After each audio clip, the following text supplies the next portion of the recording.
জাহাঙ্গীরনগর বিশ্ববিদ্যালয় কেন্দ্রীয় ছাত্র সংসদ নির্বাচনের ঘোষিত তফসিলে মনোনয়নপত্র সংগ্রহ ও জমাদানের সীমিত সময় নির্ধারণে ক্ষুব্ধ শিক্ষার্থীরা সময় বৃদ্ধির দাবি জানিয়েছেন বিভিন্ন ছাত্র সংগঠন।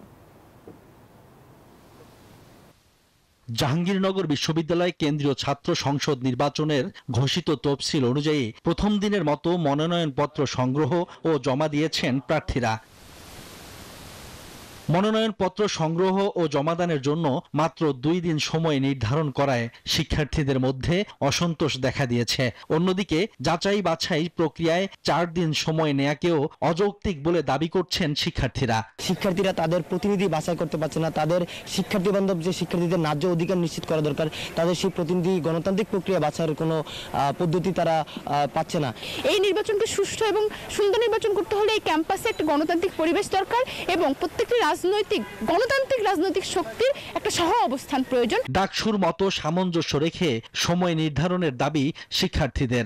আমরা আশা করি আমাদের যারা সিনিয়র শিক্ষার্থী রয়েছেন তারা ডাকসু নির্বাচনকে সুষ্ঠুভাবে সম্পন্ন করার লক্ষ্যে তারা অবশ্যই হল ছেড়ে দিবেন। বান্ডেল থাকলে প্রতি সেনমানিতে টাকা বাঁচবে। বিকাশ সেনমানি বান্ডেল কিনে জিতুন প্রতি লেনদেনে।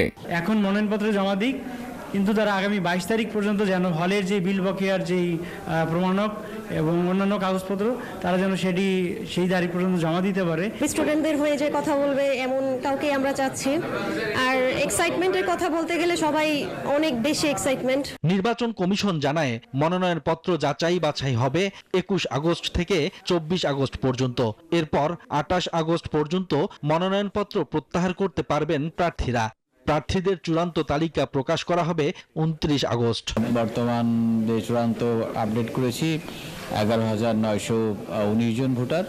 এটা আরও আমাদের 29 তারিখ পর্যন্ত হালনাগাদ থাকবে। এর মধ্যে যারা ভুল ত্রুটি থাকলে সেটি সংশোধন করে আবার পূর্ণাঙ্গ তালিকা প্রকাশ করা হবে। প্রতীক্ষিত জাকসু নির্বাচন অনুষ্ঠিত হবে আগামী 11 সেপ্টেম্বর। প্রায় 3 দশক পর এই নির্বাচনকে কেন্দ্র করে বিশ্ববিদ্যালয় জুড়ে শিক্ষার্থীদের মধ্যে ব্যাপক উৎসাহ উদ্দীপনা বিরাজ করছে।